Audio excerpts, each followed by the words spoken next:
Hello there, and welcome to today's recap of the Manhwa series titled My Path to Killing God from Another World. In a nutshell, it's a story based upon a genius college student who gets struck by lightning while playing a video game and is teleported to the game world. He must survive in the game and gain enough experience points to level up and defeat monsters. He is forced to gather enough coins and defeat enemies in the game, and his ultimate goal is to find a way to escape the game and return to the real world.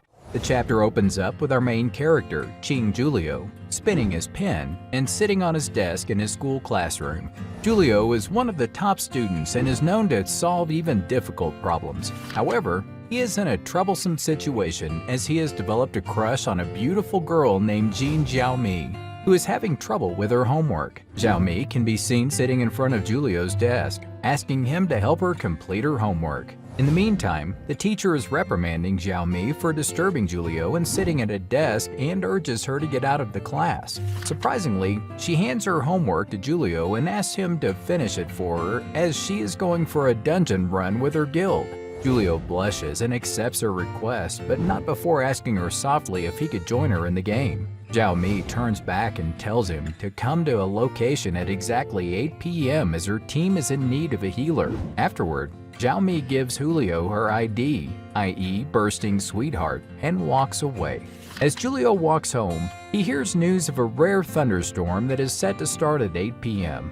When he arrives home, he calls for his mom and tells her about the weather. She suggests that he rest for a bit and plays games while waiting for dinner. Soon, Julio walks to his room and sees a package marked with Cosmos in the corner. He opens it and notices a helmet that is set to provide him with a realistic game experience. Without any delay, he plugs in the helmet to charge and at the same time receives a message from Xiaomi. In the message, Xiaomi wants him to come online quickly as she has been waiting for him. Seeing this, Julio immediately puts on the helmet and enters the game. He chooses the healer class and a formal dress for his character, assuming that it's his first date with Xiaomi. To his bad luck, as he waits for the game to load, a lightning strike hits his house, sending electric sparks through the Cosmos wires and into his body, electrocuting him. Later, when his mother arrives at his room to call him for dinner, she does not find him inside. In the next scene, Xiaomi finds herself surrounded by goblins in a forest. In a desperate attempt to seek help, she screams for assistance. To her good luck, suddenly a burst of bright light appears and a handsome-looking Julio arrives to rescue her. She is relieved to see him and calls him her hero before they share a romantic kiss. However, the reality is harsh as Xiaomi wakes up to find Julio's complaint about her excessive saliva on his face. Soon, Xiaomi realizes that it was just a dream and she is not in the forest anymore. Meanwhile, Julio wakes up to find himself in a different place, feeling as if he was electrocuted. He stands up and marvels at the realistic environment, realizing that the game has just begun. He then begins searching for the beginner's village but fails to find it. Ching Julio tries to contact his friend Xiaomi in the game, but her username does not exist, which seems strange to him as he is confident he remembered it correctly.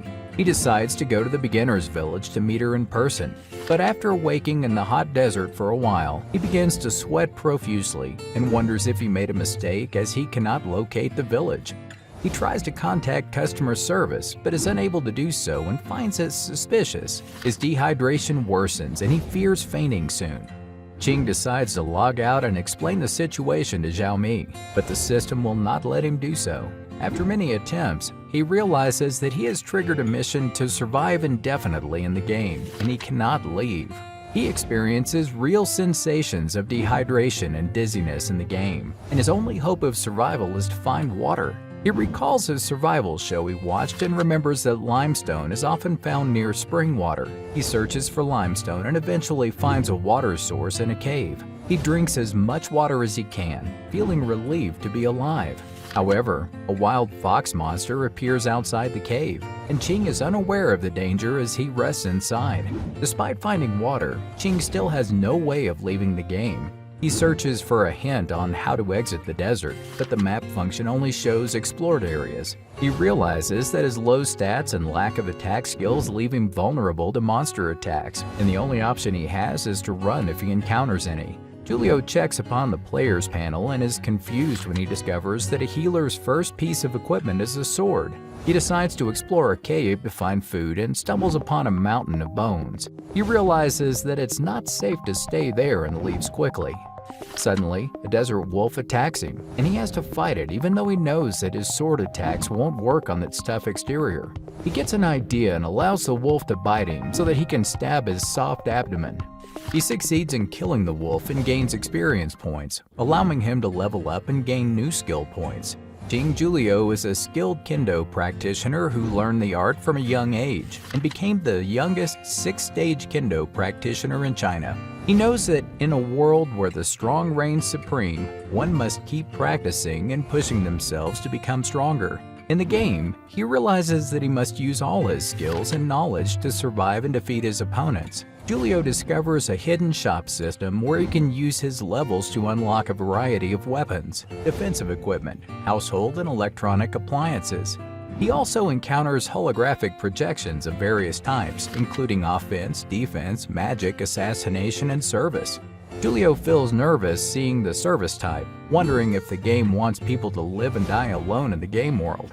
He decides to focus on increasing his stats since they will determine his success in the game. He also recalls a battle with a desert wolf, which had exceptional strength and speed despite only having a 5-level difference from him.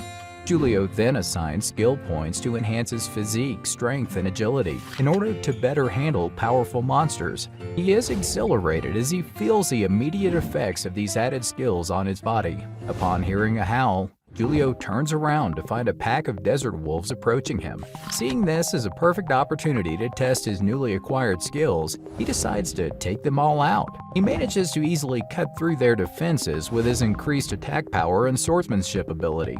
As night falls and Julio begins to look for a way out, he comes across a pack of dead wolves and a man holding their corpses. The blood of the wolves seems to have been sucked dry, indicating that they were killed by a monster. Julio then climbs a rock to search for the monster but cannot find anything. Suddenly, the system issues a warning and Julio turns around just in time to cut the attacker, revealing it to be a true monster, the Wandering Dominator. This monster has a regeneration ability and is at the top of the food chain in the Latona Desert.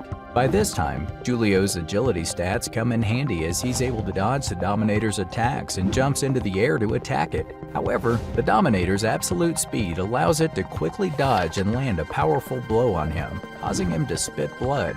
Julio then realizes the true terror of facing such a powerful monster for the first time. The Dominator is a formidable opponent, and its initial blows leave Julio struggling to stay on his feet. However, he manages to dodge its next attack and tries to fight back with the sword the Dominator gives him. Julio quickly realizes that the sword is ineffective against the Dominator's thick hide, and he resorts to dodging and weaving to avoid its blows.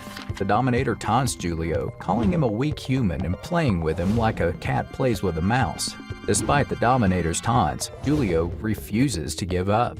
He uses his quick reflexes and agility to evade the Dominator's attacks, and manages to land a few blows that leave the Dominator stunned. This gives Julio the opportunity to strike a powerful blow, but unfortunately, his sword breaks upon impact, leaving him defenseless. Undeterred, Julio begins to attack the Dominator with his fist, landing a few punches that leave it reeling. However, the Dominator quickly regains its composure and disappears from view. Suddenly, it reappears behind Julio, leaving a deadly blow that cuts him through the chest. Julio falls to the ground, his life force slowly ebbing away. As he takes his last breaths, he thinks of his family and friends, and he vows to come back and defeat the Dominator. However, it is too late, and he dies, defeated by the powerful creature. In the next scene, Julio wakes up in a luxurious room, surprised to find himself alive as he had logged out of the game before. However, he realizes that he is still in the game world as he brings out the system monitor. He remembers being killed by the monster and wonders how he could be alive and healthy with no injuries on his body. A woman enters the room with a bucket of water and informs her grandfather that Julio is awake. Grandpa Ubre, who is planting in the field, is surprised to see Julio alive and explains that he found him while he was out hunting. Julio recounts his experience of being killed in the game. People around him find it hard to believe as he shows them his system screen. The red-haired girl explains that they are not NPCs or players from the game, and that this is not the beginner's village that Julio referred to. Julio is confused and tries to make sense of everything. He finds it impossible for them to exist outside the game's world, and they must be mistaken. He shows them the different tabs on his system screen, such as mission, status, and equipment tabs, and they all stare at the screen in disbelief. The grandfather then explains that nobody in the entire Laytona desert can leave, and that even gods can be imprisoned there. He also mentions that the only way to gain his freedom is by finding the Temple of Cadbury, which is said to be located in the desert. However, nobody who has gone searching for the temple has ever returned alive, so most people have given up on the idea of finding it. Ubre also suggests that Julio accept his situation and explore the town with the girl, Salali. However, Julio receives a new mission that gives him hope. The mission is called Revenge of Cabri's Sorrow, and he must help the god Cabri by finding the Temple of Cabri in the Laytona Desert and defeating the monster guarding the seal. If he completes the mission, he will be given the key to leave the sealed land. Julio is happy to have a goal and hopes that he can find the temple and defeat the monster so that he can leave the desert. In the next scene, Julio and Salili can be seen walking towards the town, where he expresses his intention to find the temple to leave the place. Hearing this, Salili warns him that there is no temple and that leaving the place means certain death. As they approach the town, Salili warns him about the strong monsters and hunter-thieves in the desert who steal from others instead of hunting. Suddenly, a black attack is sent towards them, which creates a blast where they were standing. Following this, a group of people walk towards them, and one of them calls Salili by her name. Salili blocks the attack with a wall of fire and reveals that they are hunter-thieves who were dedicated to killing their own kind for a living. One of the group members then approaches the two and summons a dark magic sword. Seeing this, Salili asks Julio to go back and find Grandpa Obre and leave the matter to her. Julio wonders what the skill is, and Salili reveals that the hunter-thieves are scarier than the monsters in the desert. Meanwhile, Grandpa Ubre is on the farm, wondering about the approaching thunderstorm and the whereabouts of Salili and Julio. On the other hand, Boban, a member of the hunter-thieves, confronts Salili and Julio, threatening them with his dark magic sword. Salili tries to fight back with her fire spells, but Boban claims that her spells cannot harm him and demands that she return with him. However, Salili refuses and vows to find a way to stop them, telling Julio to leave and find Grandpa Ubre. But Julio refuses to leave Salili and stands by her side. Boban then attacks Julio, slamming him into a tree, while Salili worries about his safety.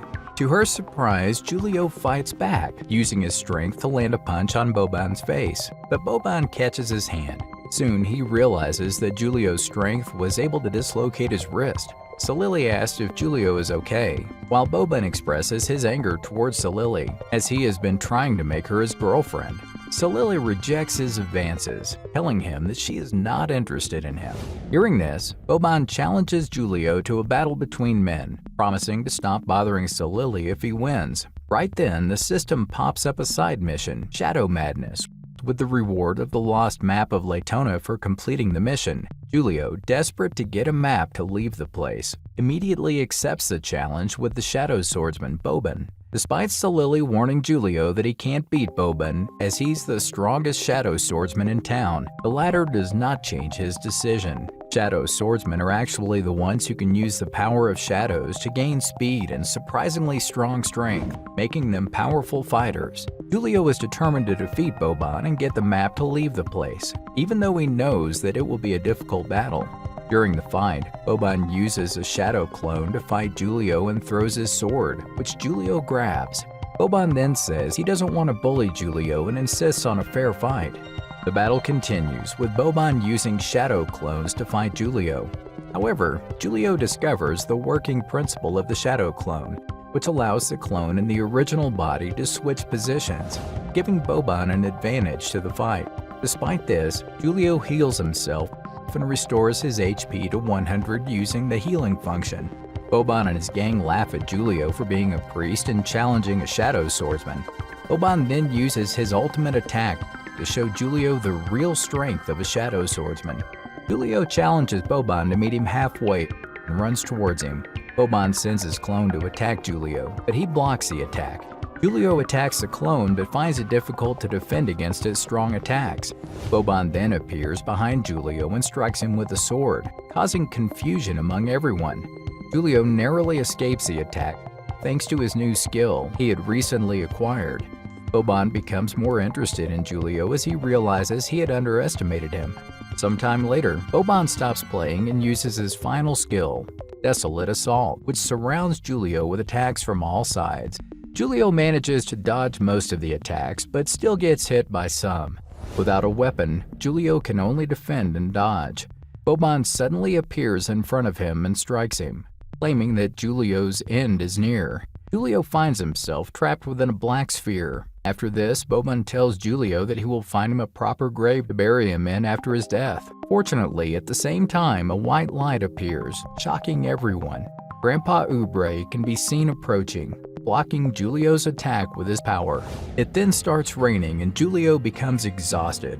However, he is still prepared to fight. Seeing his desperation, Grandpa advises Julio to stop now and urges him to return back home. When the trio is returning home, Boban laughs at them and challenges them, saying that he could have easily defeated Julio if Ubre hadn't arrived. Listening to this, Grandpa Ubre stops and turns around, reminding Boban that he had intercepted Julio's attack earlier, saving his life. Boban is skeptical, but Grandpa Ubre insists that it's true and warns the group to leave before the storm arrives. Back at home, Salili tends to Julio's wounds and tells him to endure them a bit longer before applying for the medicine. Julio apologizes for inconveniencing them, but Salili brushes it off and says that she should be the one thanking him. After applying medicine to Julio's wounds, she then leaves to help Grandpa Ubre. Next, when he is alone, Julio starts thinking about his mother and how anxious she must be feeling not being able to find him. He reassures himself that he will be able to return to her soon after defeating Boban and obtaining the map of Laytona. He also received a hidden key during the battle that allows him to unlock mysterious treasure chests that drop gems and equipment. Grandpa Ubre later checks on Julio, asking about his injuries. Julio tells him not to worry and that they were just abrasions. Grandpa Ubre then shares his wisdom about battles, saying that willpower and other factors are just as important as power. Julio asks about Boban's pain. Grandpa Ubre says it's a long story. He then challenges Julio to pass his test, promising to teach him if he succeeds. The scene then shifts to 10 years ago, when Salili and her grandfather are in Latona. While walking, they witness a demonic monster attacking and killing a family, but they manage to save the child using Grandpa's spell. The child, Boban, is then taken by Grandpa and raised by him. However, Boban is still seeking revenge against the monster that killed his parents. But Grandpa warns him that there are more powerful monsters in Laytona, and they couldn't defeat that monster. At present, Julio, who has shown impressive combat skills during a battle with Boban, is also tasked with completing a daily mission of running for 10 kilometers with weights, 3,000 push-ups with weights, and 2,000 sit-ups. After completing the mission, he is rewarded with 4 attribute points, which he decided to split between stamina and agility. Salili explains that one's element attribute is acquired based on their personal abilities and not necessarily related to their profession. For example, she is a fire attribute user, Grandpa is a thunder attribute user, and Boban is a shadow attribute user. They are discussing the possibility of finding a temple that leads out of Laytona, a place where they seem to be stuck. To find the temple, Julio needs to awaken a particular attribute within himself. Salili then tells Julio that they are currently on Polaris, a continent where humans live. To the west is the hometown of the Dragon Knight Megalada. To the north is the continent of Xanthido, known for its eternal winters and abundant spar materials. To the east is Bergama, a dense forest with magical elves and giant monsters. And to the south is Chubiatic, where dwarves with excellent forging abilities live. While the two are talking, Grandpa arrives there and reminds Julio that the different races in the world have different missions and professions, but all were created by the elements. To harness the strength of the elements, Julio needs to heighten his perception and truly experience their flow. Soon after Julio mentions that he is ready for the challenge, Grandpa activates his teleportation array and encourages Julio to find the temple that leads out of Laytona. Salili is excited to leave this place, and Julio is ready and confident that he can definitely succeed. Next, Grandpa Ubre hands over his sword, Urziel, which had been his companion in the battle for many years, to Julio, his grandson, and challenges him to bring back the head of the Beast King within 3 days by using the sword. Julio accepts the challenge and is teleported to the mission location. However, he soon realizes that the habitat is different from the desert he had expected. The sand is black and there is no sunlight in the sky. The beasts he is about to face have incredible defensive power, and he knows that he needs to master his elemental power to defeat them. Julio is soon attacked by a level 20 monster called Gotham, which is the most secretive monster in Laytona. Despite not having his elemental power awakened yet, Julio is still able to use his sword to defeat the monster by dodging its attacks and cutting off its multiple tentacles. After defeating the monster, and continues on his mission to defeat the Beast King. During the battle, Julio faces dozens of monsters who are ready to attack him, but manages to kill them all and upgrade his level to 25. Meanwhile, Boban can be seen practicing cutting rocks and feeling angry after losing to Julio. He is surprised to see Julio, a priest who had not awakened his elemental power yet, emit such a strong attack power that made him tremble. After 12 hours pass by, Julio now has 60 more hours to complete the mission. He needs to find the den and complete the trail. Back at the Laytona Desert Village, Salili asks Grandpa why he let Julio go to such a dangerous place and if he'll be alright. Grandpa assures her that he has left a mark on the sword and will go to save him if Julio's life is in danger. In the next scene, Grandpa leaves for a trip to town, leaving Salili to make the meal. He knows that there is no way to stop Julio now unless he experiences the truth of the world himself. He hopes that Julio will bring back the Beast King's head, which will prove that he is the person who can lead them out of there. After walking for 3 hours, Julio hears a lady and a child being chased by monsters. He goes towards them to help. The lady asks him to save them from the monster. Julio then encounters a barbaric beast man, which is a low-ranking intelligence-type beast tamer with the ability to summon and control barbaric giants to attack enemies. The beast man is at level 40, much higher than any monster Julio has encountered before. Julio asks the lady and child he has rescued to back off and stay calm. He wonders if they were transported to this place just like Grandpa did to him. The Beastman insults Julio, calling him foolish, ignorant, and cowardly, like all the other bugs it has encountered before. The monster then orders its giants to attack Julio and the lady and her child. However, Julio is able to defeat the monster with ease, surprising the woman and her child. Julio has become stronger after leveling up. After witnessing Julio defeating his monsters, Beastman becomes furious at their incompetence. Beastman then decides to take matters into his own hands and attack Julio himself. Beastman claims to be a servant of the god of Ifil and threatens to curse Julio's life if they kill him, but Julio hits him with his sword nonetheless. Julio demands to know the location of the Beastman's nest, which Beastman reluctantly reveals. Meanwhile, Beastman takes a woman and girl hostage and threatens to twist their necks and drink their blood, revealing his true strength as a powerful vampire-like creature. Julio quickly realizes the danger that Beastman poses and decides to stop him before he can harm the hostages.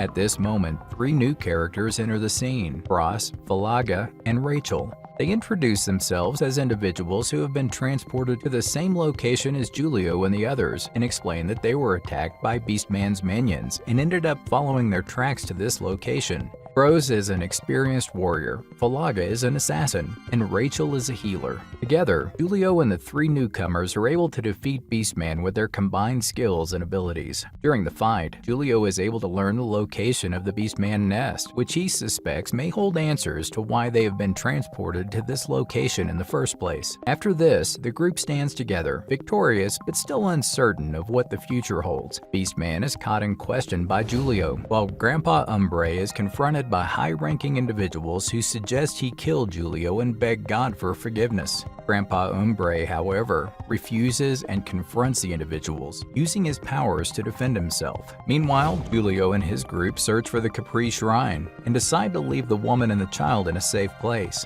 with Rachel staying behind to protect them. They then head towards the Beastman's nest, despite warnings from Beastman that they will be eaten by higher-level Beastmen. In the nest, a group of people is being presented in the cage as food for the Beast King. Suddenly, beastmen near the cage are frozen by a great mage named Gom, who claims that he and his group have arrived to save them all. Unfortunately, Beastman King is able to block the mage's attack and kill him effortlessly.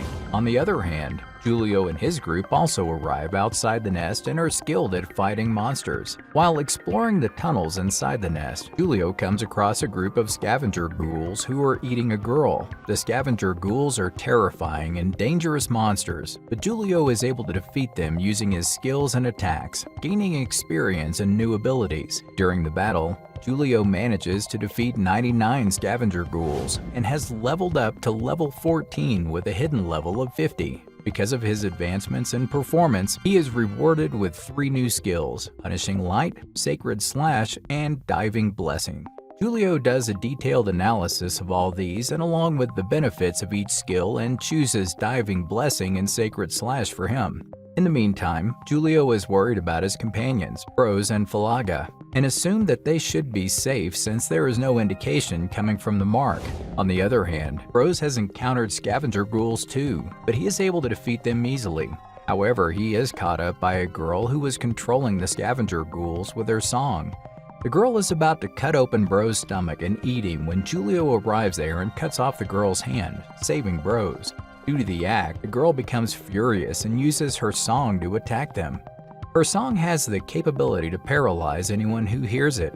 Bros warns Julio about the girl's song, but Julio uses his divine blessing to behead her. After doing so, Julio comments on how terrible her song was, and at the same time, they receive an indication from the mark indicating that Falaga's life is in danger. In the next scene, we see Falaga trying hard to fight against a monster python. Right when the python is about to attack her, Julio and Bros arrive there in time and save her. Julio, using his sword, launches a brutal attack on the python and eliminates it instantly. Seeing his immense strength and power, Bros and Falaga are surprised. They wonder how Julio has gained such strength and believe that he is truly blessed.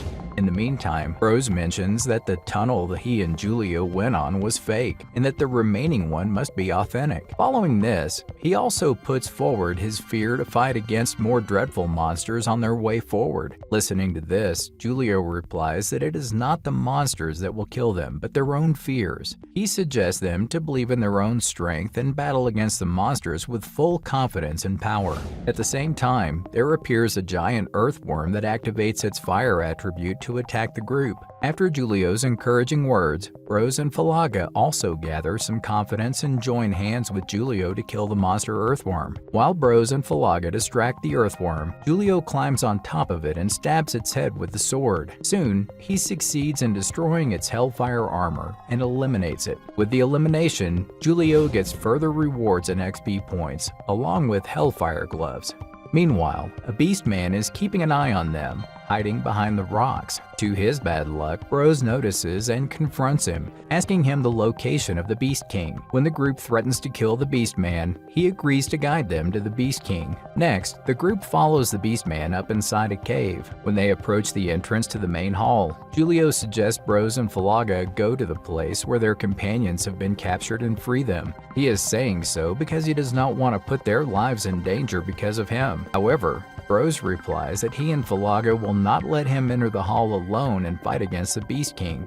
He expresses his gratitude for saving their lives and mentions that they are ready to accompany him to face the Beast King. In the next scene, the group enters the hall but finds it to be empty. Surprised, they ask the Beastman what's going on, and he replies that it is strange to see the hall empty. Suddenly, a force lifts Falaga up in the air and she starts spitting out blood. Julio turns around and out of nowhere notices the Beast King sitting on the throne. He then tries to attack the king with full power, but fails to land any impact on him. Instead, the king blocks his attacks and flicks him away. Bros then gets a hold of Falaga and inquires if she is alright. Falaga replies that she is alright and asks Bros to go and help Julio. Afterward, Julio and Bros begin their way towards the Beast King, but sadly get stopped by a brutal power attack from the king. The Beast King is actually of level 84, and the two are no match to him. Surprisingly, while Bros gets badly injured in the attack, Julio manages to block it using his sword.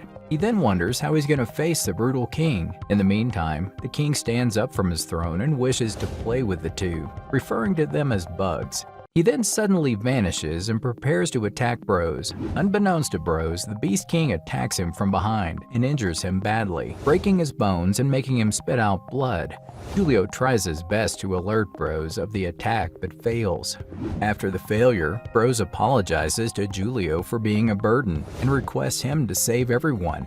Julio then asks Falaga to take care of Bros and walks forward to confront the Beast King.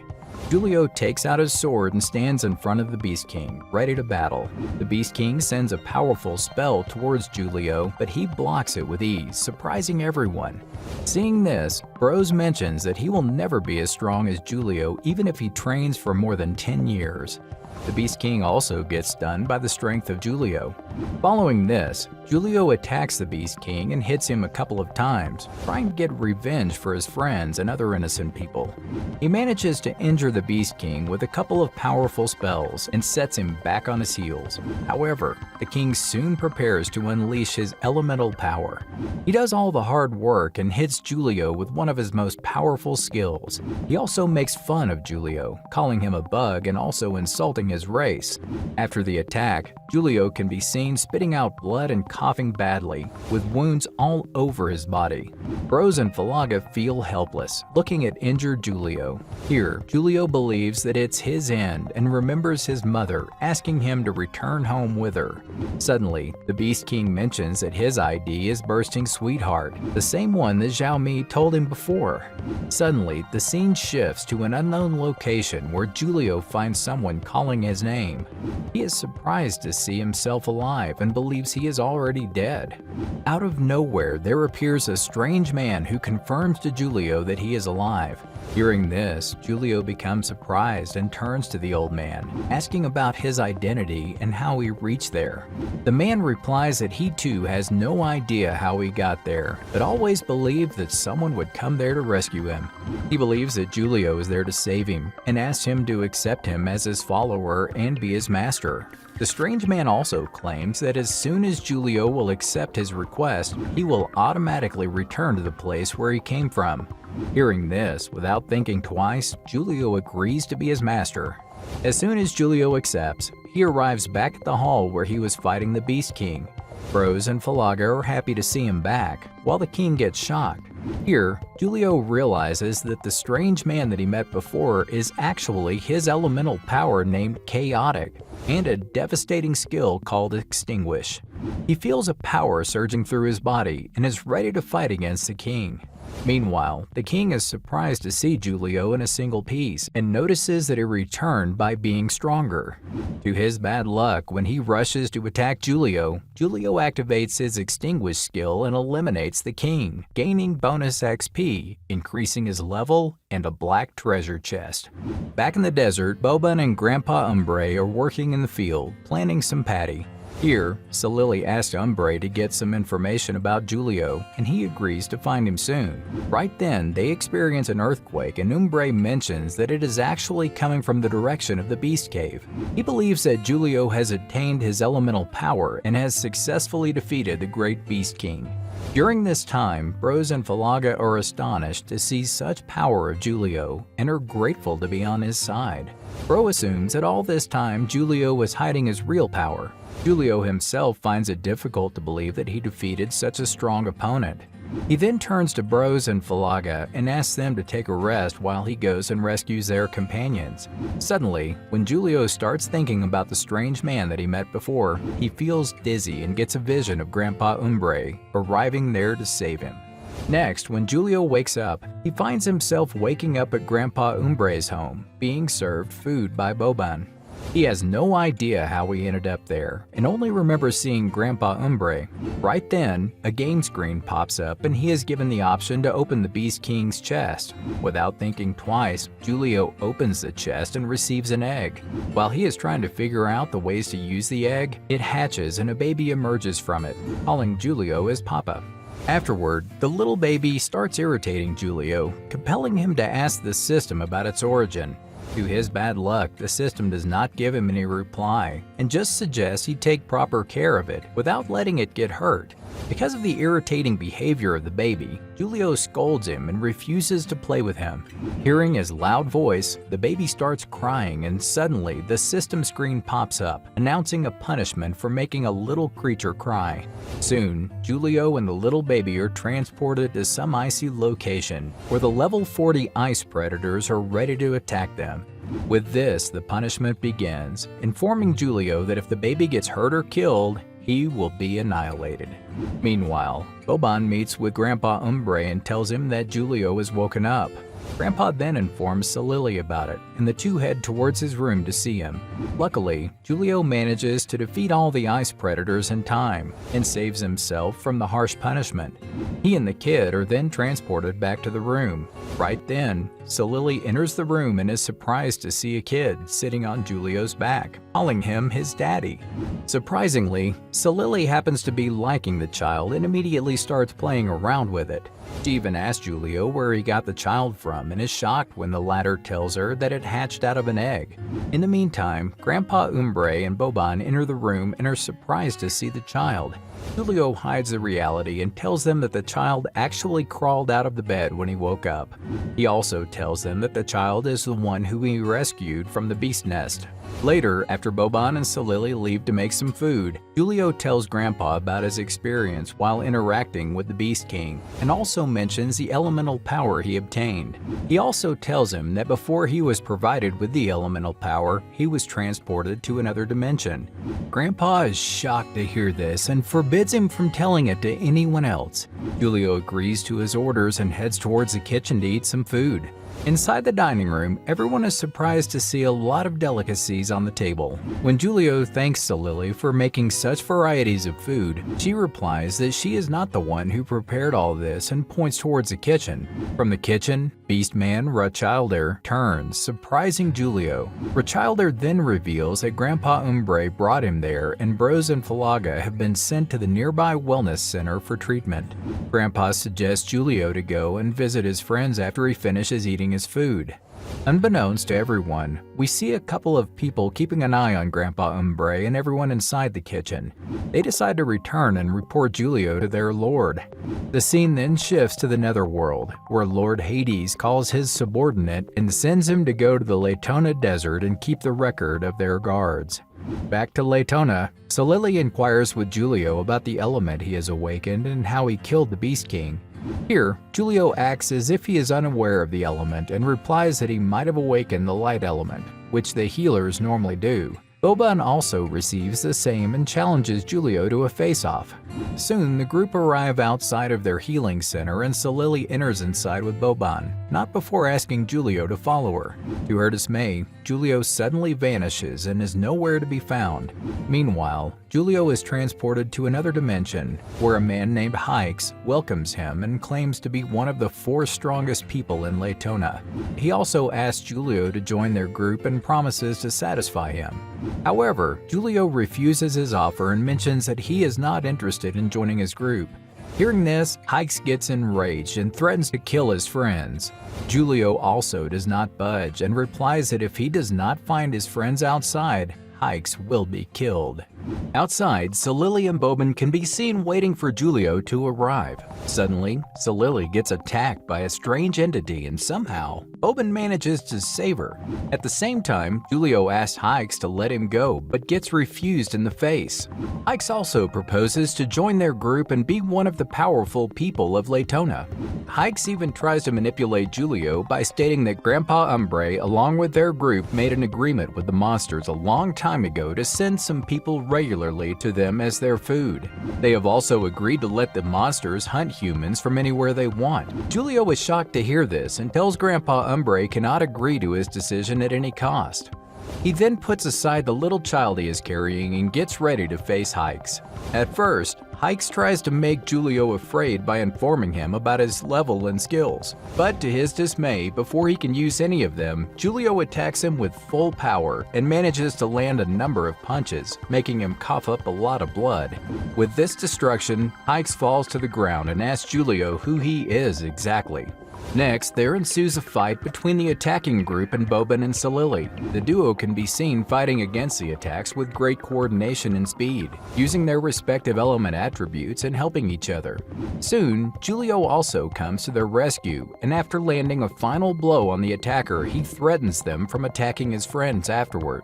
Following this, instead of visiting Bros and Falaga, Julio mentions that Grandpa Umbre might be in danger and suggests returning home. At home, Grandpa Umbre is reading an ancient book and wondering about the situation that can be created if Julio has actually attained the chaotic element. He believes that soon the gods will descend on Earth and a war will ensue between them and the monsters. Moreover, he adds that the person who can save them from such a situation is none other than Julio. Right then, Julio and the group arrive home. Without wasting any time, Julio confronts Grandpa Umbre and asks him if he has agreed upon any treaty with the monsters. He also raises a question about how anyone can agree to trade humans to monsters for dirty peace. Listening to such accusations on Grandpa Umbre, Salili speaks on Grandpa's behalf and tries to defend him, mentioning that Umbre is actually one of 12 heroes. Before Salili can finish her statement, Grandpa Umbre stops her and accepts Julio's accusations. He also tells Julio that back in time when the four guardians came to him and blackmailed him to agree to their terms at cost of Boban and Salili's life, he had no other choice but to obey them. No one wants to lose the person they love over seeking justice for some random person. Salili and Boban get emotional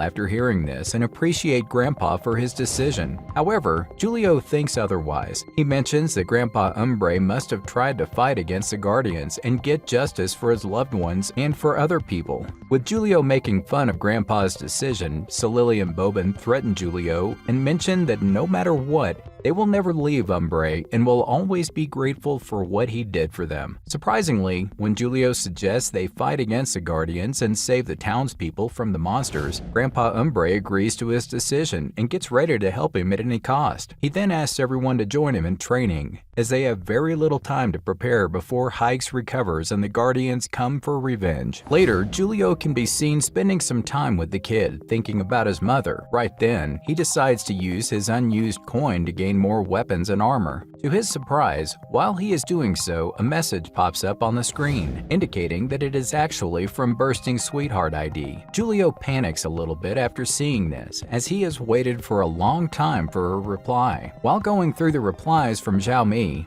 Julio gets to know that some of his friends are also missing from the school, and the police have come to the school in search of him. To his dismay, Xiao Mei mentions that a middle-aged, bald-headed man came to school and informed everyone about Julio and his mother moving to another city. This breaks Julio's heart, and he starts thinking about his mother and her situation. Right then, the little kid comes closer to him, asking him to play with him. Frustrated, Julio pushes him away, making him cry. As soon as he starts crying, the screen pops up, mentioning that Julio has actually triggered a punishment for making the living being unhappy. Immediately, he and the kid are teleported to another place, and Julio prepares to face his opponents. The scene then shifts to Bros and Falaga, who are discussing Grandpa Umbre and his strength during his young days. Bros remembers Umbre being the strongest member of his guild and competing with others during competition. It is then revealed that Grandpa Umbre visited Bros and Falaga in person and requested them to hide the details about Julio defeating the Beast King.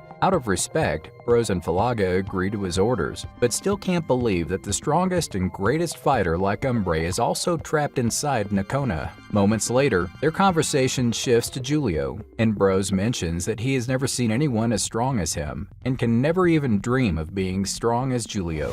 On the other hand, Grandpa Umbre can be seen looking at Salili's mother's picture, and apologizing to her for not being able to take Salili out of the place. He then promises to keep Salili happy before placing the picture away. Meanwhile, Julio completes his punishment and realizes that the monsters have become stronger than before. He also gets a notification about the increment in the strength of the monsters with increasing punishment.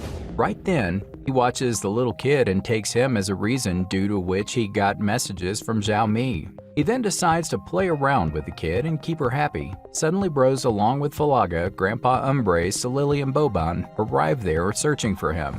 Bros and Falaga are very happy to meet Julio and also inform him that they are fine and are recovering.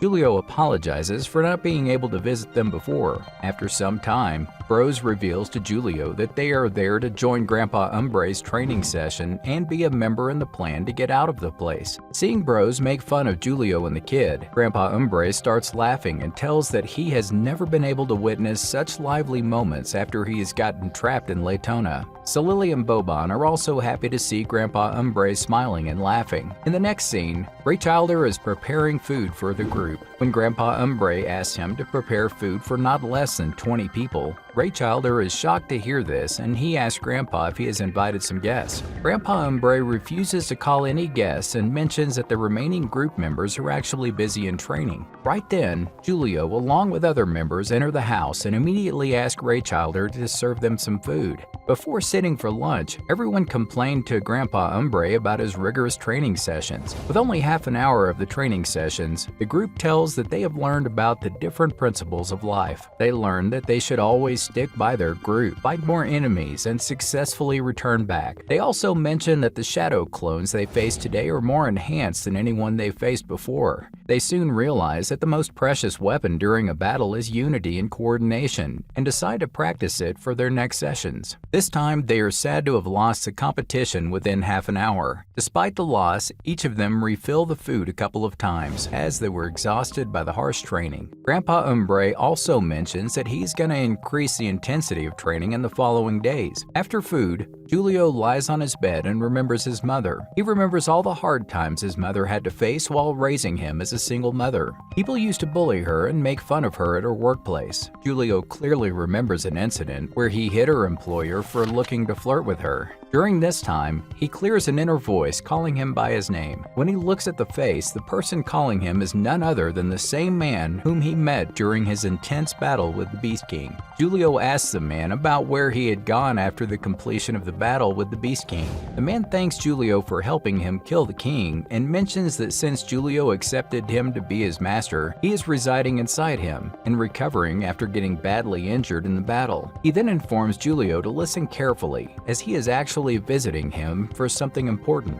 Soon, the old man starts indicating himself as the chaotic element and suggests Julio use it wisely. He also mentions that Julio hasn't been able to utilize even 0.01% of his total power and needs to practice utilizing it. Julio is shocked to hear this and immediately accepts the challenge to withstand 3 minutes against one of the powerful enemies to gain a load of XP. Elsewhere, we see Hikes being confronted by his mates for losing against Julio. One of the 4 guardians, Lucius, even makes fun of him and tells him that Julio is like an ant for her and that she can easily defeat him if she wants. She also makes it clear that Grandpa Umbre, being one of the 12 heroes, is gathering people from the streets and creating a team. Enraged, she then summons a beast, Laytona Wanderer, and sends it towards the town, asking it to kill innocent people and create chaos. Back in Julio's inner world, he can be seen trying to dodge the attacks from the old man and spend 3 minutes collecting the XPs. However, the old man is not letting him run away and is determined to attack him. Somehow, the old man launches a powerful spell toward Julio, but surprisingly, the latter dodges the attack using the Beast King's shield that he obtained after defeating the king. He then keeps on running around and asking the man to let him catch a breath. To his dismay, the old man replies that the enemy will never let him take a rest and again attacks him. This time, Julio uses a special technique called Burst Slash, surprising the old man and appearing behind him.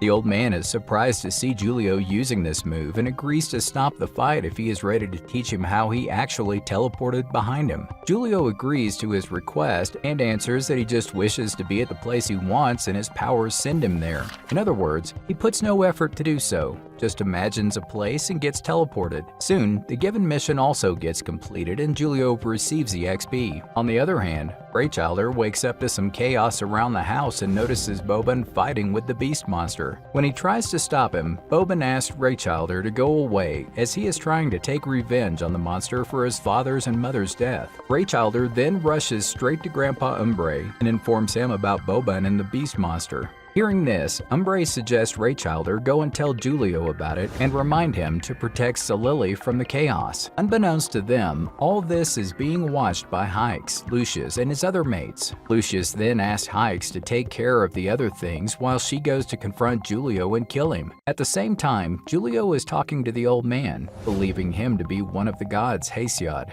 who unlocked the chaotic element. To his dismay, the old man does not remember his own identity and suggests Julio continue fighting him, using his skill so that it can trigger his memory and make him remember his past. Just when Julio is about to fight with the old man, he hears the little kid Luca crying. Actually, Lucius has arrived inside Julio's room to kill him and finds Luca sleeping there. Luckily, before she can harm Luca, Julio enters the room and holds him in his lap.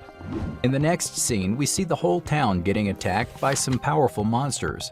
Grandpa Umbre, along with Braz and Falaga, fight against the monsters and try their best to save the townspeople. Seeing the intensity of the attack, Umbre realizes that the barrier around the town has been compromised, allowing monsters to enter so easily.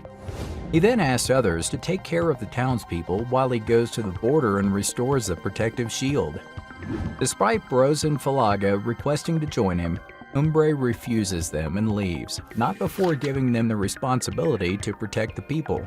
Meanwhile, Lucius confronts Julio and tells him that his agility and speed have increased from the last time they faced each other. To her dismay, Julio addresses her as an auntie and asks why she is so desperate to kill him and his group. Lucius then replies that their senior, Dorop, does not want anyone to threaten the existence of the town and its citizens, and that she is there to follow his order. She also mentions that Hikes is the weakest guardian among the four, but she is as powerful as her master, Dorop.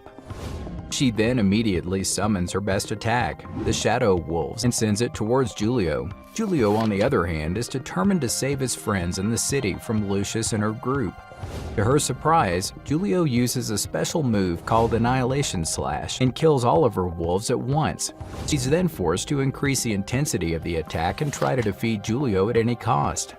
At the town's boundary, the protection has been loosened and monsters are entering with ease through the cracks. Despite Teacher Dayton and his pupils trying their best to seal the cracks, the monsters' numbers keep increasing.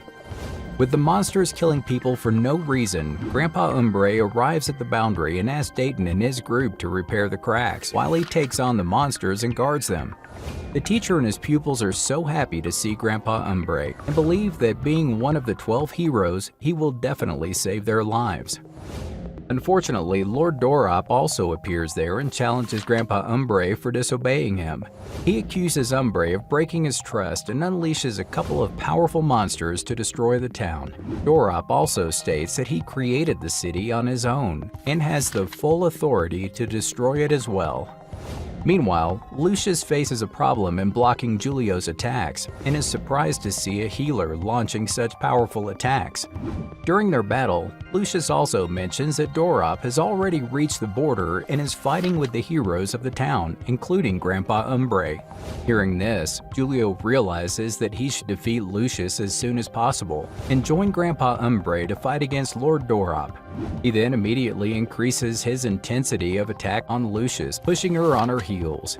Lucius is badly injured and she asks Julio about why he is not killing her while he can. Julio, however, leaves her and starts playing with Luca. Later, Julio just replies that he has more important work to do rather than spend his time killing her. But in reality, Julio is hesitant to kill her as he feels that she is a breathing human being and does not want to kill anyone of his kind. To his surprise, while he is leaving, Lucius gives her the exact location of Grandpa Umbre and Dorop. She also informs him that even if he and Umbre attack Dorop in a combined manner, they cannot defeat the Lord. Despite this, Julio leaves confident that he can help Grandpa Umbre and defeat Dorop. On the other hand, Grandpa Umbre tries his best to attack Dorop but fails. Seeing Umbre's desperate attempt, Dorop belittles him and tells him that he is now old and does not have enough powers like one of the 12 heroes. He also speaks highly of himself and launches a powerful spell named Wind tempest towards Umbre. Umbre manages to dodge the attack and starts preparing for a lightning spell. Dorop calls his spells childish and mentions that Umbre can no longer combat with him with such skills. He then decides to summon his 4 elements super powerful spell and give Umbre a frightening defeat. In the meantime, Bros and Falaga manage to eliminate almost all of the monsters in the town and realize that Grandpa Umbre has successfully repaired the boundary cracks. While they prepare to move toward the border to help Umbre, they notice a fire and water element summon a beast up in the sky. Bros is surprised to see this, as he has never seen a multi-elemental beast and had no idea such a powerful mage exists in Laytona. However, on looking at the beast up close, he finds out that it is not a single element and also has a reduction in combat power. Right then, they also see Grandpa Umbre trying to battle against one of the summoned beasts and launching his lightning strike toward it. Sadly, Grandpa Umbre fails to strike back Dorop and gets injured. Dorop then praises him for dodging his attack and also belittles him for not having a young body and speed like he used to. When Umbre replies to Dorop telling him that he is the one envying others, the latter gets angry and picks the former up in the air, ready to crush him like an ant. He also mentions that he will blame Umbre for opening the borders and tell the townspeople that he arrived in time and saved them all. Right then, Julio arrives there and saves Grandpa Umbre. He tells Umbre that he defeated Lucius and she gave him the location, informing him that Dorop is planning to kill him. He also apologizes to Grandpa for not returning his sword in time. On the other hand, Dorop is surprised to see Julio and urges him to go away. Grandpa Umbre also tells Julio about the unimaginable power that Dorop possesses and suggests he return home with Salili, Bros, and Falaga, Yuka, and Boban. However, Julio refuses to leave him alone and believes that if they unite and fight against Dorop, they can defeat him. He also desperately wants to search for the temple and find a way out of the hell-like place. Hearing this conversation, Dorop starts laughing and belittles Julio for challenging him. Enraged, Dorop unleashes his powerful spell called Explosive Fire Rain and sends it toward the duo. To everyone's surprise, while the attack is powerful and Umbre and Julio are struggling, Yuka unlocks her combat skills and makes a protective shield around the trio to save the town from Dorop's spell. Julio is astonished to see such a little kid possessing such immense power and blocking the spell of the Lord. After blocking the entire spell and protecting Grandpa Umbre and Julio, Yuka loses its HP and has to take a rest for 24 hours to regain her powers. Julio expresses his gratitude to Yuka and promises to take care of her while she sleeps. In the meantime, the system also informs that because of excessive use of the magical spells, Dorop also needs to enter a cooldown state. Grandpa then decides to use this opportunity to distract Dorop and asks Julio to attack the Lord with one of his most powerful moves. Julio agrees and tries to find out the actual level of Dorop but fails to extract any information. Next, Grandpa Umbre confronts Dorop and challenges him to a duel. Dorop laughs at him and tells him that if he wants, he can just finish him with a strike. However, Umbre does not give up and launches one of his lightning strikes towards Dorop. Dorop easily blocks the attack but has no idea that Julio is preparing for the attack. Just when Dorop drops down his defense in overconfidence, Julio appears from behind and attacks him at full speed. He also states that he is well informed about a mage's weakest points. With the powerful strike, Dorop is compelled to step on the back foot, and using this opportunity, Grandpa Umbre also attacks the Lord. Seeing the immense ability of Grandpa Umbre, Julio assumes that his attack was no less to that of Dorop's. After the attack, the duo believes that Dorop has been defeated, and they decide to split and save the town from incoming monsters. To their dismay, Dorop appears back and threatens to kill them both. He also immediately heals his wounds and is ready to fight again. Seeing this, Umbre deduces that the blessing that Dorop has obtained is not from the monsters but from the god of the netherworld, Hades. Umbre remembers the person who killed Salili's parents using a similar power as Dorop and believes that he has some relation to Hades. Dorop also agrees with Grandpa's assumption and vanishes, not before warning the duo to get ready for a torture and dreadful death.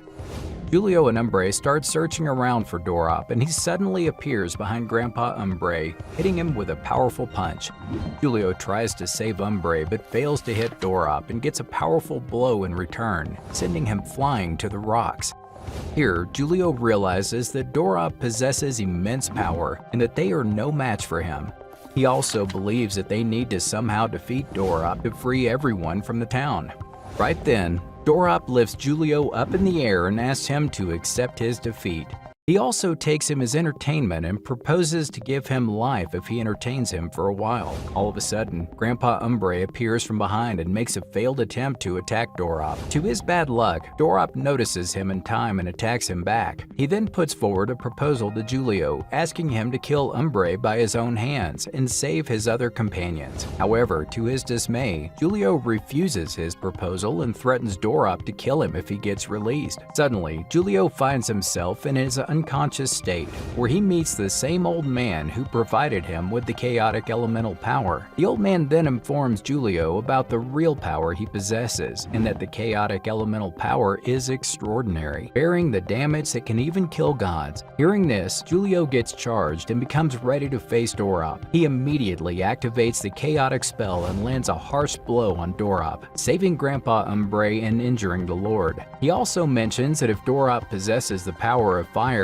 he possesses the more advanced spells of water, which has the ability to extinguish them. In the next scene, Julio confronts the old man and asks him why he doesn't frequently allow him to use the chaotic elemental power. Listening to this, the old man replies that the power he has the ability to kill gods, and he doesn't want him to use it on any random enemy. He also mentions that once the gods find out about someone possessing such power, they will try their best to kill them. Moreover, he warns Julio that his enemies from now on will only get stronger and of higher levels. In the meantime, Julio is given the task of defeating Lord Dorop along with a potion that has the ability to recover his powers by 100%. Julio then drinks the potion and gets ready to launch another attack on Dorop. Dorop is surprised to see himself lacking behind in front of Julio. He wonders about where Julio might have obtained his powers from. Right then, Julio uses all of his powers. Dorop tears and doses tears and continuously hits Dorop till he loses all of his HP, with only about less than 10% remaining. Finally, he manages to kill Dorop and gains more than 3 million HP. Everyone in the city watches Dorop rising in the sky and getting killed by Julio. After the kill, Julio returns back to the ground and tells Grandpa Umbre that he won the battle and killed Dorop. The scene then shifts to the Netherworld, where Hades looks at the soul indicator and realizes that Dorop's soul has vanished. He then assumes that a god killer has arrived in Latona, but is assured that his subordinate, Arglys, will soon reach Latona and handle the situation. The scene then fast forwards 10 days, when Julio dreams about being back with his mother. However, this turns out to be his dream and he wakes up at Latona. He is then greeted by Salili, who brings some food for him and tells him that he has been sleeping for 10 whole days. Hearing this, Julio gets surprised and apologizes to her. Moreover, Salili calls him a savior and informs him that the town people have arranged a feast for him and that he needs to attend there at night wearing a dress that she has prepared for him. She also asks him to prepare for a speech. After Salili leaves, Julio looks into his treasure box and remembers Yuka. He then immediately releases him from the storage box and hesitates to use another key that he obtained after defeating Lord Dorop. In the meantime, Grandpa Umbre can be seen repairing the boundary when he asks for Bro's help. Bros informs him that the repair of the entire boundary of the town has been completed and that the injured are also being treated. He then talks about Hikes and Lucius, but mentions that the third guardian, Salika, has managed to escape. Grandpa Umbre gets shocked after hearing this, and he believes that Salika has his own secrets and could be more dangerous than Dorop. Next, Julio is holding the red crimson key that he obtained from the chest and is having second thoughts about using it. He starts contemplating his dream and how he left Latona. He believes that the bald man he saw in his dream is the one that Zhao Mei mentioned in her messages. During this confusion, the old man from his consciousness again appears and confirms that he actually left Latona for a bit of time and came back instantly. He also informs him that now more gods will be looking for him and he needs to get prepared for the attacks. Julio agrees to his suggestions and mentions that he will not die in such a place and will solve the mystery one by one. Later at night, the whole group is waiting for for Julio to arrive and begin their celebration. Raychilder has prepared some delicious meals for the celebration, and Bros is also feeling relaxed after a long time. Furthermore, when Grandpa Umbre tells him that Julio actually defeated Dorop, who got his powers from Hades, Bros slips and falls from his place. Julio also arrives there in the meantime, and the celebration begins. Soon, Julio is asked to give a speech in front of a huge crowd. At first, he hesitates and refuses to take the entire credit for defeating Dorop alone. But when Grandpa Umbre tells him about the situation of the town and the townspeople are just looking for some hope, he agrees. Julio then gets on stage and assures the people that he will try his best to keep them safe and help them get out of the place as soon as possible. Later, after urging Bros and Boban to train hard and get stronger, Julio jumps from a roof and heads to a silent location. Bros is surprised to see his altitude and claims that he has changed. Next, Julio begins checking his stats and the items that are left unused in his chest. He also clears that his hidden level has reached 78, but others can see him at level 41. Here, he distributes his unused attribute points to gain more intelligence, strength, and agility. Moreover, he looks to get a weapon for himself and sacrifices more than 10 levels to get a sword that has high recovery speed and MP. Eventually, he also uses the Crimson Key and unlocks a mission, being transported to a different location named Red Dungeon. At Red Dungeon, Julio gets a pop-up to kill his opponent before the moonset. At first, he struggles to find the exact location of his opponent, but soon he cracks the riddle and deduces that his opponent must be somewhere around the place where the moon is to set. He then walks toward the location and notices a huge number of undead beasts ready to attack him. Wasting no time, Julio pulls out his new weapon and begins fighting with the beasts at ease, thinking that they are no match for him but free XPs. Meanwhile, Arglus arrives at the Beast King Hall and finds out that someone very strong has arrived in Laytona and is killing them. Suddenly, he smells blood and remembers Grandpa Umbre trying to fight with him in the past. On the other hand, we see Grandpa Umbre reading an ancient book and trying to find out a bit more information about the chaotic spell that Julio possesses. After reading the book for a bit, he deduces that Julio is the only one capable of fighting against the gods and defeating them. Right then, he hears a loud noise, and when he walks outside, notices a part of the protection barrier under attack. Without wasting any more time, he heads to the place and finds Arglus waiting for him. At Red Dungeon, Julio fights with the spirit beasts and gains enough XPs. He also uses the Annihilation spell along with his sword and eliminates all beasts at once. In the meantime, Yuka wakes up and joins Julio. Julio thanks him for saving his and Grandpa Umbre's life earlier and informs him about the entire situation. He also asks him to help find the actual opponent and defeat him before the moon sets. Afterward, the scene shifts back to the real city world, where more than 20,000 youths have died last month while playing a game called Cosmos. The head of the police department finds out about the case and even recognizes Julio appearing in the train and disappearing because of the same game. Soon, the senior officer urges her subordinates to look into the case, contacting the game developers and take down the game as soon as possible. She also forbids creating a panic situation among the public and asks the subordinates to keep an eye on everything. Back at the border, Grandpa Umbre tries his best to confront Arglus and attack him but fails miserably. With him getting injured, he notices Boban along with Hikes and Lucius arriving there for help. Despite Grandpa Umbre's warning, Boban refuses to leave and suggests attacking Arglus at once. Arglus, on the other hand, takes the group as bugs and moves closer to finish them. Luckily, when he attacks Boban, Grandpa Umbre takes the blow and requests everyone to leave while he distracts Arglus. However, none of them agree to leave, but Hikes and Lucius also join hands and prepare to attack Arglus at once. Moreover, when Grandpa Umbre reveals that Arglus is the one who killed Salili's parents, Boban gets enraged and decides to take revenge. Meanwhile, Julio is rushing towards the moonset place, searching for his main opponent. He has stopped using his weapon and is actually saving its durability to attack and land more damage on the opponent. When Luca and Julio complete eliminating the spirit beasts of level 70, there appears the main beast, Ben Sin Lee, of level 120. In the real world, the situation has gotten worse, and more youths have started dying because of sudden heart attacks. In a news report, we see a reporter mentioning that a few countries are discussing the matter, and soon a reason will be made public. The scene then shifts to the international meeting, where a doctor states that during the examination of the dead bodies, they found no signs of heart failure. Instead, he mentions that there were injuries of the internal body organs, which seemed to be caused by some sharp weapons. One of the medical specialists also says that the wounds might have been caused by the illusions created in the victim's subconscious mind. To defend himself, he also puts forward the result of an experiment where he performed experiments on a small piece of the human brain and found it to be more powerful than different AI machines created. At the same time, Julio can be seen failing to dodge the beast spirit's attack and getting injured.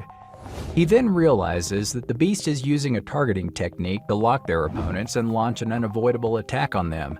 He uses close combat techniques. He feels difficulty in facing the beast and defeating it. When he discovers that the beast is allowing him to come near and land a powerful attack, he makes himself aware and tries to stay away from the beast's radar.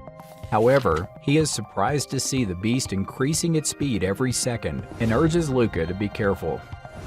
Soon, the beast approaches to attack the duo.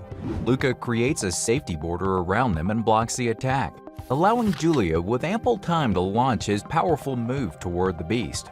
With the attack, he manages to do some damage to the beast but cannot eliminate it completely.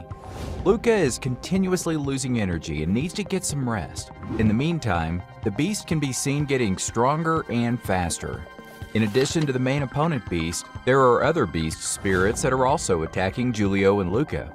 In this hard time, Julio remembers the old man from his subconscious mind, teaching him a special skill to kill the high-level beast using a long sword technique. However, despite calling for the old man for help multiple times, he gets no reply and is compelled to try the move without his help and suggestions. He also thinks that if he fails to kill a dungeon beast, then he will have no chance against the gods and tries to figure out a way to counterattack. While he is thinking all this, the beast manages to launch another attack on him, decreasing his HP to less than 10%. The system then immediately sends a piece of pop-up information asking Julio to recover as soon as possible. Here, Julio gets into deep thought and tries to figure out a way to defeat the beast. He then remembers the old man summoning all of the elemental powers and integrating it into a single sword before attacking the opponent. Julio also decides to do the same, while still using Luca for the shield. Surprisingly, he succeeds in doing so and also unlocks another skill. When the beast lunges towards him for another attack, Julio successfully dodges it and attacks back, eliminating it. As soon as he completes the Crimson Moon mission, a light falls on him and it is announced that his level has immensely increased, reaching 100. He then receives another key, a treasure box, and a couple of uniforms. At this level, he believes he can fight with any opponent and defeat them. Moments later, the portal opens and Julio and Luca come back to Laytona. When Julio lands back in Laytona, he is surprised to see the destruction around him. The old man from his unconsciousness also approaches him and asks him about where he had gone. Right then, Boban confronts Julio and accuses him of leaving them in one of the most critical situations. He also tells him about what happened to Grandpa Umbre in his absence. Meanwhile, in B City, when a couple of young boys are discussing the Cosmos game and peeing, there appears a giant monster in front of them. Luckily, Salili arrives there in time and saves them from getting injured. Following this, the boys enter a police station and inform the officers about the strange creature appearing in the town. At first, the officers refuse to believe them, but when they receive an emergency call from their senior, they prepare a crew to counterattack the monsters. In the next scene, Julio arrives at the house and finds Grandpa Umbre lying in the bed, unconscious. Seeing his pitiful condition, Julio asks everyone who did that to Umbre, but none of the people dare to answer him back. Right then, Raychilder reveals that Julio was away for 3 days and that during that time a lord from the netherworld arrived there and destroyed everything. Boban blames Julio for Grandpa Umbre's condition and for the death of thousands of other citizens. He also accuses Julio of hiding and letting the town get destroyed. However, soon Julio breaks his silence and replies to Boban, stating that he had no idea about the attack and would have never left if even he had a hint about it. He then promises to find the one who chopped off both the arms of Grandpa Umbre and decides to kill him in person.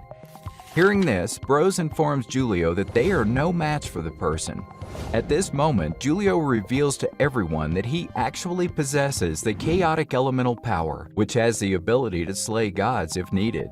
While thinking alone, Julio decides to protect Grandpa Umbre with one of the elixirs from his box, allowing him to grow the lost organs. Meanwhile, Arglist arrives at the Khepri temple and prepares to release the imprisoned gods which Hades has trapped for a long time. After taking a look into the temple, Arglist asks about the trapped gods there but gets no specific information about it. The guard, Nebulus, just tells him that the god, whom Hades is afraid of, is trapped inside. As soon as Arglist opens the temple seal, Julio gets a notification about it and realizes that he needs to find the location soon and free everyone. Before leaving for the location, Julio heads to meet Grandpa Umbre and asks Raychilder to take good care of him. He also hands over another magical elixir and urges Raychilder to feed it to him from time to time. Back in City B, more monsters start appearing and causing havoc around the city. A redhead girl tries to attack the monsters, but is asked to wait for the heroes of level 120 to arrive. After walking for over 4 hours, Julio arrives at an unknown place, searching for the Khepri temple. To his surprise, he bumps into a monster that is busy devouring a corpse. Apparently, the monster turns out to be the one who killed Julio in the past, Wandering Dominator. He quickly recognizes it and prepares to attack at full speed. Before he can even reach closer to the Dominator, it unleashes its elemental power weapon, Dominator's Sickle, and gets ready for the battle. Seeing this, the old man from Julio's unconsciousness asks him to be careful with the monster, as he seems fast and experienced. However, during the battle, when Julio activates his Thunder Slash weapon, Wandering Dominator is surprised and forgets to dodge the attack. Later, when Julio reaches it, it addresses him as his master. Meanwhile, Chief Officer Sue meets with the executive director of Cosmos Game and asks about the entire situation. To her dismay, the director refuses to take any responsibility and replies that whatever monsters they created are just code and cannot appear in real life. However, when Sue asks him to cooperate and shut down the game for the moment, he tells her that there are servers all over Europe and no one has the authority to investigate or shut them down. He then walks away, not before informing Sue that all the monsters they created are related to the ancient legends from the mythological stories. In B City, more monsters start to appear and the warriors start to panic, looking for their backup supply to arrive soon. In the following scene, we see the Wandering Dominator on his knee, pleading with Julio to accept him as his disciple. With this, there appears a screen where Julio is asked if he wants to accept the Dominator as his sole subordinate. After thinking for a while, Julio accepts Dominator as his subordinate, believing that it will help him fight against the Khepri temple guard, Nebulus. Next, Chief Sue receives an emergency letter from her senior, informing her about the monsters appearing in different parts of the city and asking her to get ready to discuss the countermeasures in 15 minutes. Right then, Sue's subordinates arrive there and provide Sue with the recordings where the redhead lady can be seen killing the monsters with ease. In addition, 3 monsters are being kept at bay in East China with the help of 3 unknown fighters. He also mentions that while investigating, the monsters are exactly the ones that are mentioned in the Cosmos game. Meanwhile, at the East China Sea, when the 3 fighters struggle to stop the monsters from entering the city, their chief Fu Hai arrives there and takes on the monsters. He uses his special technique called Snow Spatial Cleave and eliminates the monsters instantly. After accepting Dominator aka Khepri as his soulmate, Julio asks him about Laytona's past and its origin. Here, Khepri reveals that when the 3 gods, Hades, Poseidon, and Zeus, felt left off by the people, they decided to lock all other gods into a secret place and make people worship them. Khepri also mentions that he is a follower of the god Ra and has been searching for him for a long time. With this, Julio decides to find the temple, meet Ra in person, and ask him about the connection between them, as Khepri is addressing him as his master. Soon, the group leaves to find the temple and defeat the Guardian, which would allow them to be set free. Moments later, the group arrives at the Khepri temple, and Julio asks Khepri to descend. Julio becomes very unhappy to have found the temple and is now on a mission to defeat the guard, Nablus. Surprisingly, Arglist walks out of the temple and challenges Julio to a face-off. To his dismay, when he tries to attack Julio, Khepri blocks the attack and saves his master.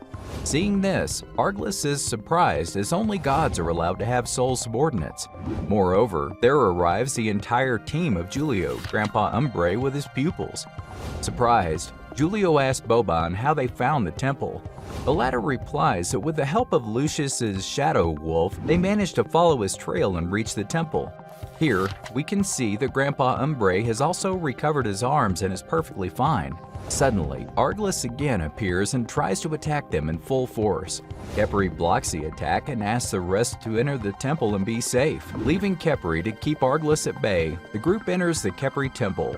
Inside, they run for a decent amount of time but fail to reach the end of the temple. Because of this, Julio feels like something is fishy and asks the group members to be careful. He then leaves a mark and asks others to track it and conclude if they are moving in circles. Suddenly, Salili notices something on the wall and the whole group stops to look at it.